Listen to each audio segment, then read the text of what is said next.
Greetings, comrades, and welcome to episode 3 of this playthrough of Kaiserreich mod as the Union of Britain. Now, before we get kicking off here, I just want to say that Uldrahill has started a really interesting game on his side, and it is something I can absolutely support. He is playing as the Kingdom of Sweden, and he is trying to assist the Vikings in rising again, in taking over the world, and that is something I can absolutely get behind. So that's actually a really good idea. I wish I'd thought of it.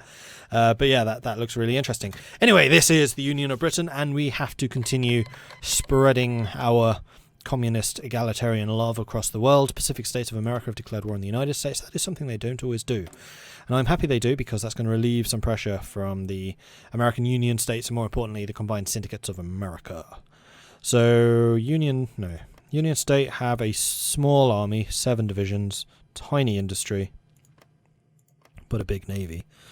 The United States have less troops than I thought, 15 divisions, 1 military factory. Ooh, they are not in a good way.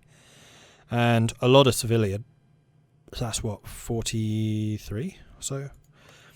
You have got 12 divisions, 2 military factories, and a lot less civilian factories.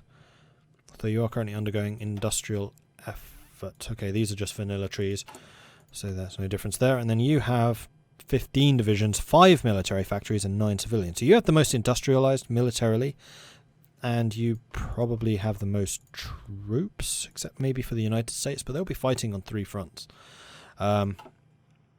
So I would actually say the American Union state is the strongest position here. Now, one thing I should point out is that the Kaiserreich mod team have announced that they are going to be working on the American national focuses in the next patch, I believe. So that would be another interesting game to visit at that point. Also, the New England has split off, but they are currently independent from everyone.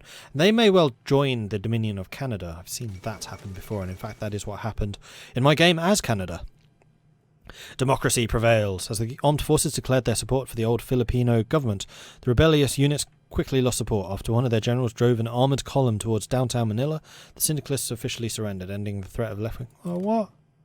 Nothing happened. They didn't even flip. Pacific states of America and the United States have signed a white peace, and Mexico has declared war on the US. Wow. Okay, everything's kicking off there, and Mexico is actually really strong. 6... Okay, they're not really strong. They are stronger than the United States. They have got 10 divisions, 6 military factories, and 9 to 11 civilians. So they will be building up slower, but they also start... Yeah.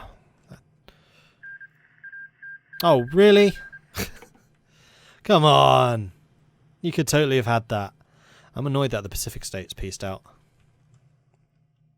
as that is going to reduce the number of fronts that the US is fighting on. Alright, so how are we doing? Guy Fawkes Day. Celebrations have rung out across the Union of Britain as the people celebrated the anniversary of the Gunpowder Plot, led by Guy Fawkes. While historians complain that the plot was in fact led by Robert Catesby, the propaganda syndicates tell them that Fawkes makes for a much cooler figurehead. Remember, the 5th of November. Gunpowder, treason and plot.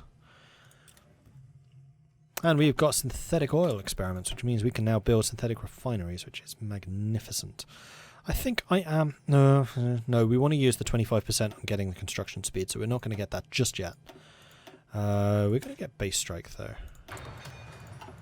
Just so I don't forget to actually go base strike when it is time. Do we need you guys training? Not convinced we do, no.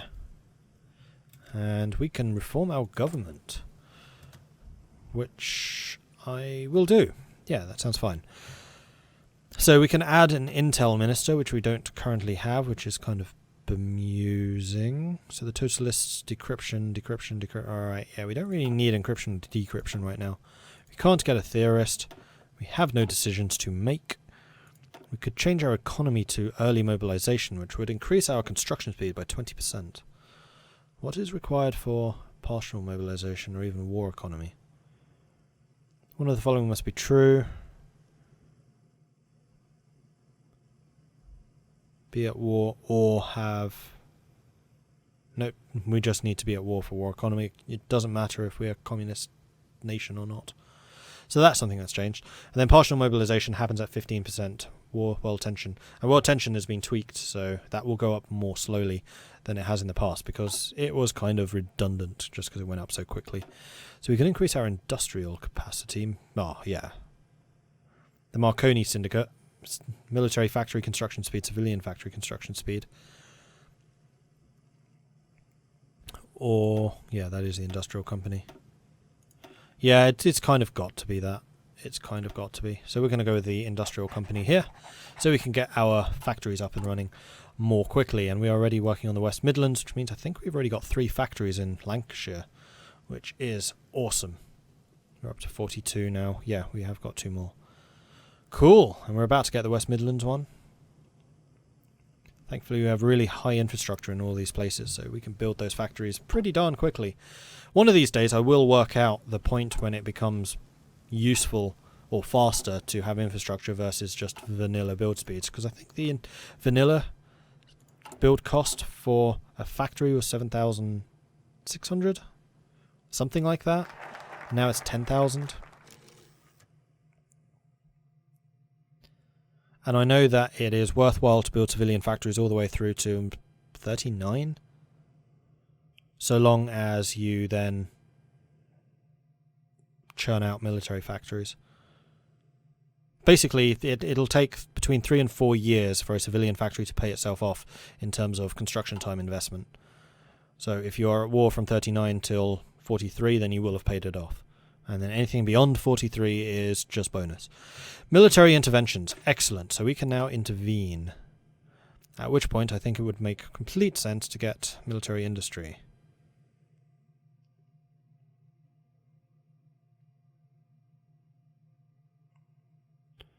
Remove national spirit militias. Attempt to bring order to this country. Our success will depend on how many reforms we put through already.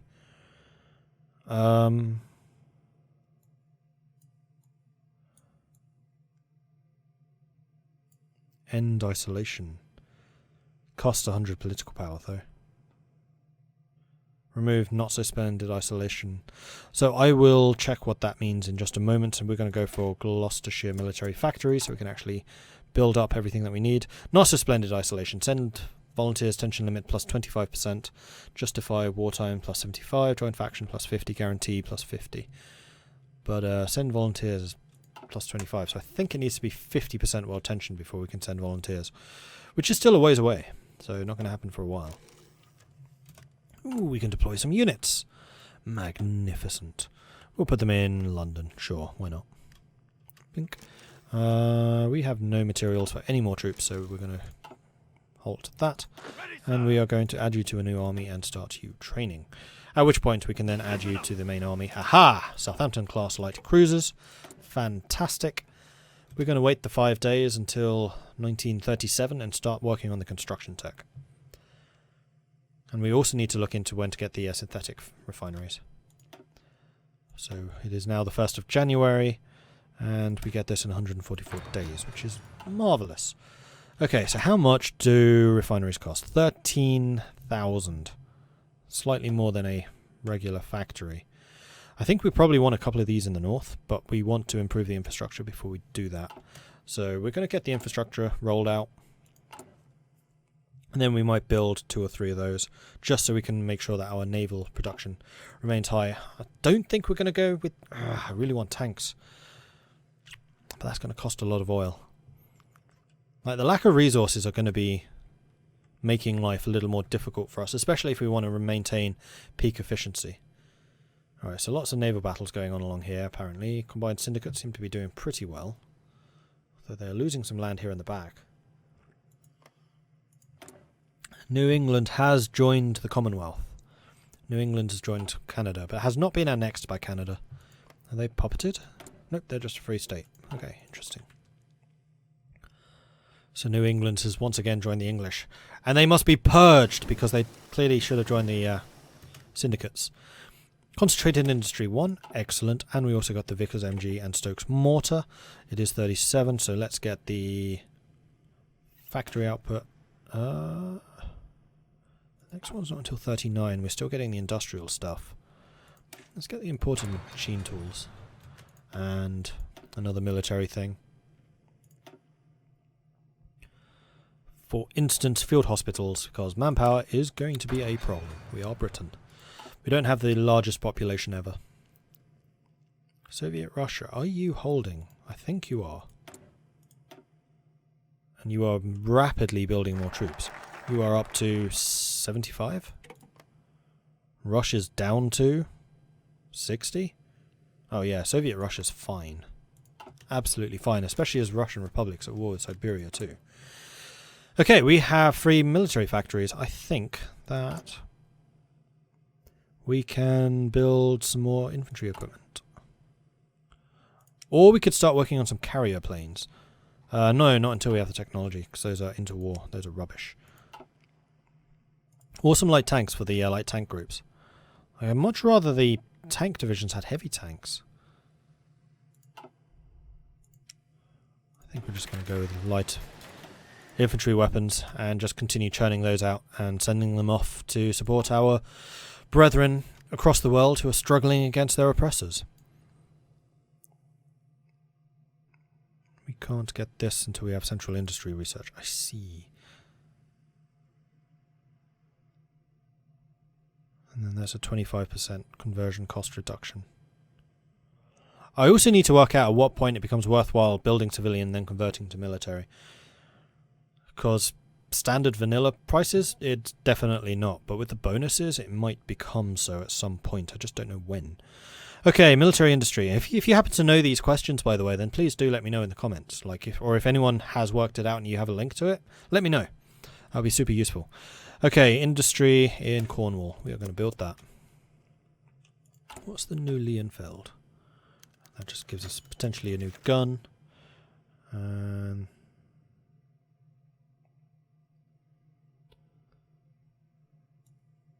I guess we can't get... Oh, right. You have to be federationalist or autonomist for the vote for officers. This replace militias with reformed militias, which gives you 7% recruitable population and more organisation and planning speed, or remove militias. 3 armies gives you aid the building of Welsh and Scottish national armies with about half our current stored equipment.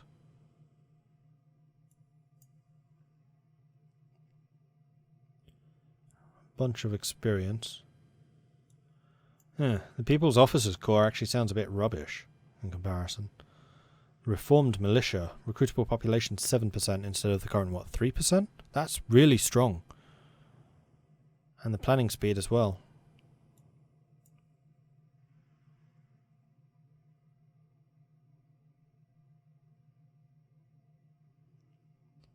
And this only needs one of these. Yeah, these ones are kind of rubbish.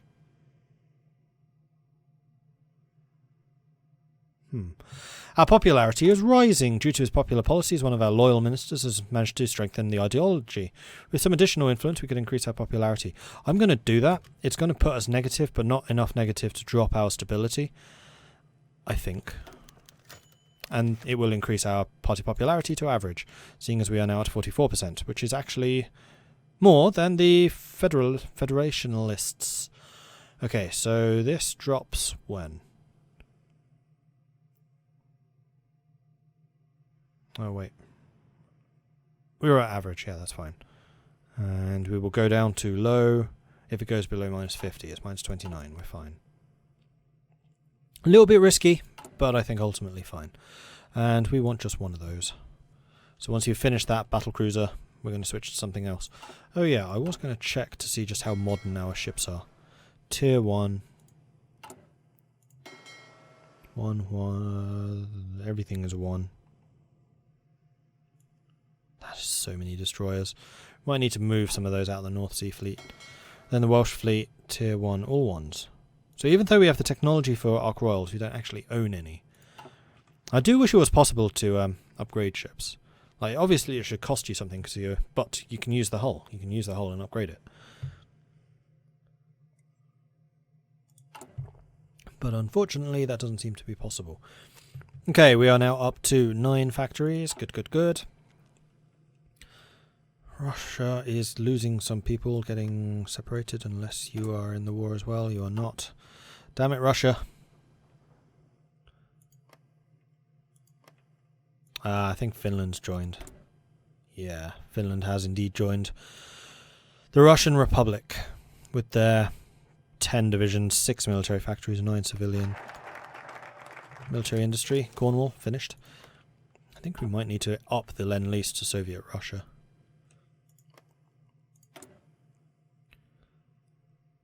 Wait, start Lend-Lease. We're already doing it. We're going to send you 50 of those, 40 of those, 40 of those, 40 of those. Monthly production. Yeah, why had that stopped? I'm not supporting the wrong people, am I? No. They've accepted.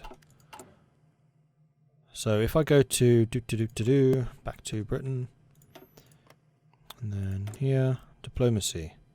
Supporting Soviet... Why have they stopped all of my Lend-Leases? What is going on here? Although it actually kind of looks like you're doing okay without my support.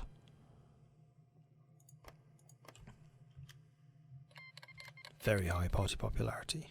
Nice. Carlos Spain has declared war on the Kingdom of Spain. Carlos Spain is not the FAI CNT. And right now, Kingdom of Spain has got 20 divisions, 7 factories, 12. Carlos Spain is a lot weaker. And there's the CNT FAI, who is bringing to the table 3 factories, 4 factories, 2 divisions. They probably just haven't got their events yet. No, they haven't. This is being one of them. Spain is collapsing into anarchy, and the CNT FAI is our brother in the supporting cause of the working class. We should send aid at once. Send 500 military factories and... 500 military equipment and some manpower. Absolutely. 3 divisions. Federación Anarquista Iberica declared war on Carlos Spain. 4-way. I've never seen... Where? What? Who is the... What? Who's the 4th group? Oh, they switched already.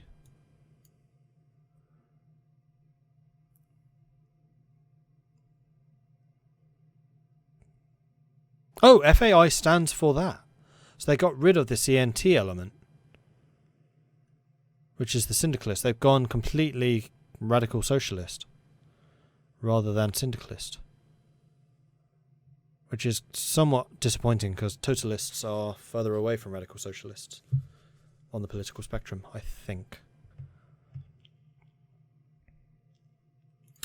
Alright, foundation of the Belgrade Pact. Serbia, Romania and Greece, the 3 Balkan members of the Entente, all with revanchist views of their own, have recently gathered to a common table of negotiations and recently announced the beginning of the Belgrade Pact.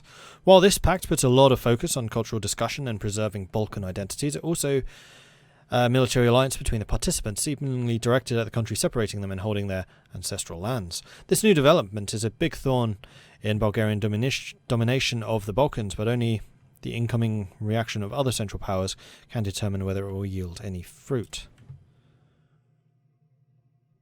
The Spanish Civil War. Ever since the defeat of Napoleon, Spain has been plagued by violence, dissent and turmoil, but it appears that these tensions have reached a breaking point. That is, the Spanish kingdom has been ripped apart in a 3-sided civil war between numerous factions. The loyalists of the Madrid government, the supporters of the pretender Javier, and finally the anarcho-syndicalist party known as the CNT-FAI. There are already numerous reports of volunteers and equipment being shipped to Spain from all over the world to support one faction or another. It can be safely said the fields and mountains of Spain will be the first battlefield of a much wider conflict between the left and the right. POUMs, the totalists. I was wondering if the CNT is probably the... No. You are the FAI. I don't know what's happening there, but I still want to support you. How much are we shipping away at the moment? 60%? I'll give you 10%. Actually, you have a massive army. You should be totally fine. I'll send you 10% just so you have some equipment ticking over. So, diplomacy, start Lend-Lease. We will... Oh, you have loads of convoys. I don't need to send you any of those, which is good. Percent. 10% of everything. Send. And syndicalists, how are you doing? It looks to me like you're doing okay. And we need a new focus. We'll wait until we go to 0. There we go. And then we can get the new focus, which I think is going to have to be the central research. Or we can do the end isolation.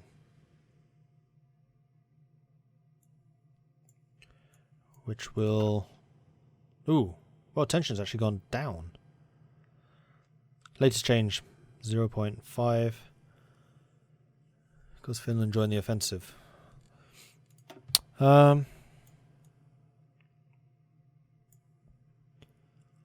Political commissars. I don't really... No, actually... Having these guys when we're fighting abroad would be kind of nice. Now, we're going to end isolation. The time has come to admit it. We're not the isolationist nation we once were. We have taken an active position on the world stage with all the responsibilities such a position encompasses. We must lead the world to a better, brighter, more egalitarian future. Base strike. Yay. Our first doctrine. Okay, we are currently researching the thing to get to that, so we're not going to get it. We could continue on the doctrine. No, we need to upgrade our planes. Because they are ancient.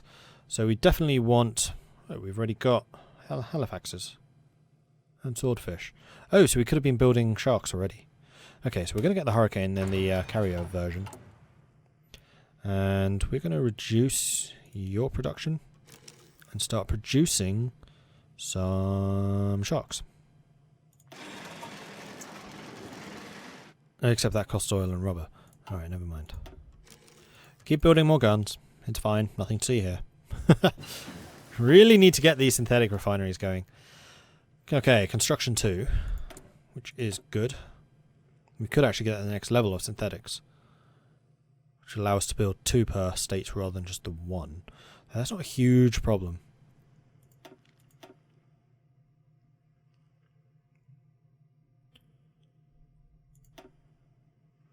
So right now we're going for a more defensive structure. We haven't started a land doctrine yet, that's true. We haven't done any upgrades on our artillery either. We could get the Matilda tank for the 1936 light, which will pave the way to getting the Crusaders in 39.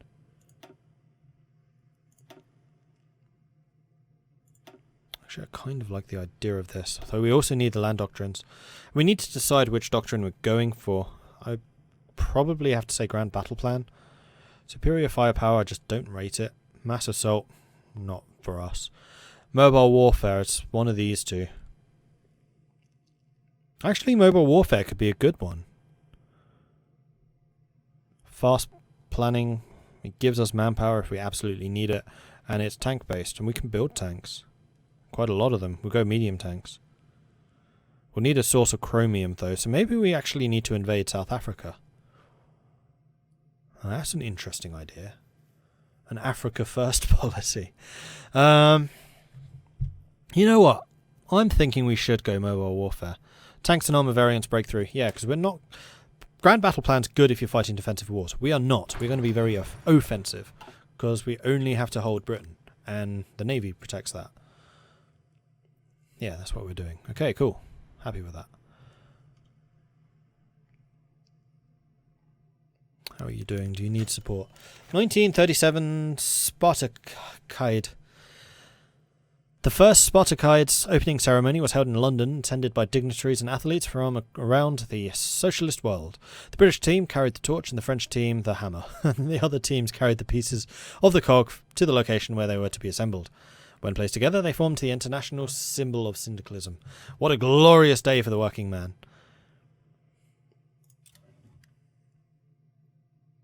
We don't know what that did, though. Did it give us a national focus? Nope. Oh, it's only a 2%. Oh, wow. The reformed militias gives you 7% or 5% more recruitable manpower. That's kind of insane. That is a really strong idea if you do go federationalist. Or autonomist, though autonomist I still think is kind of weak. Outcome of the Spartakide. We have got a few medals in the events, but not enough for our team to be the winner. Neither good or bad. Okay, cool. Are you trained?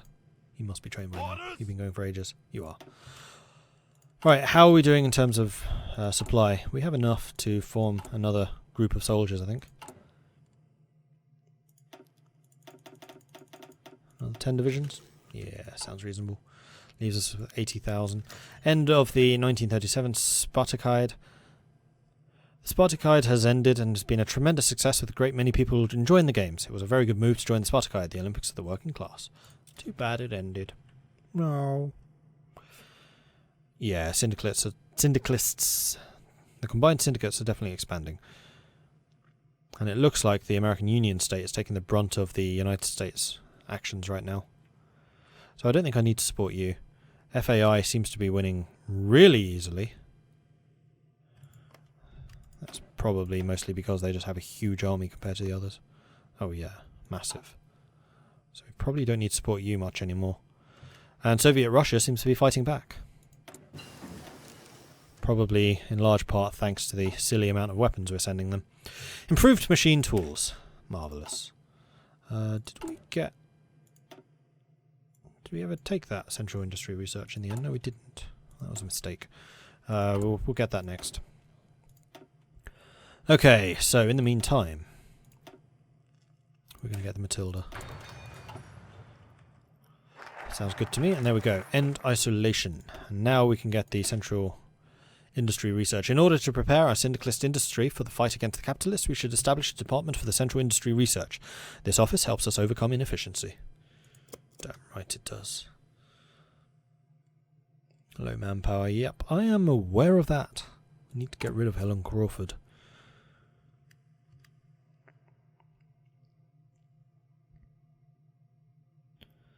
And Nicholas E. Glace improves our trade, increases how much we want to be in a faction. Yeah, not bad. Ah! The FAI has already defeated the Kingdom of Spain. Yeah, we don't need to be supporting you anymore. So, oh. What is going on with the Lend-Leases? Are they just going a month and then stopping? I'm still sending to Soviet Russia, okay. So apparently the FAI was a once-off thing as well. I'm going to double check that Russian Lend-Lease to see what I'm actually sending them. Yeah, that looks right. They're struggling with the amount of convoys they have, though. Could send them some more.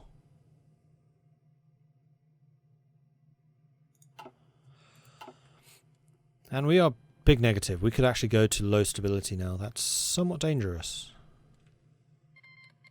Tsardom of Bulgaria has declared war on Serbia. The Fourth Balkan War. A country was reborn in the Balkans after the Weltkreig, Greater Bulgaria, the titan of the peninsula, uniting all Bulgarian lands and beyond. This kingdom for all Bulgarians was born with bloodshed and war, though, defeating Serbia, Greece and Romania in the Weltkreig, a move that the three nations are still bitter about today. This tension led to the formation of the Belgrade Pact, and his alliance of Balkan states has now declared war on the Tsardom, throwing the region into conflict yet again. Will Tsar Boris III save his nation from overwhelming force, or will his kingdom be divided once more? What's with the Balkans and war all the time? Indeed. How is Germany doing? Are you still struggling? You are currently getting the Wilhelm Groner plan progression. Ooh, you're actually moving quite quickly towards a full recovery. That is not good. And you're not even at war with France yet. You have more divisions than France, a bigger navy than France. Bigger navy than me, but you're colonial, that means they are spread out. And you have the initial recovery. You still have quenched militarism, though. That is the really painful one. Although recruitable population minus 0.7. I'm sure that used to be higher. Oh no, recruitable population factor minus 25% and then recruitable population minus 0.7. I think that's changed, which is probably a good thing because Germany sucked before. They've received a few buffs for the AI, particularly. Anyway, that's it for this episode. So thank you very much for watching. If you are enjoying this series, then please do hit that like button. If you haven't done so already, then do consider subscribing. And if you have any tips or advice for me, let me know in the comments. Thank you very much for watching. I'll catch you next time. Goodbye.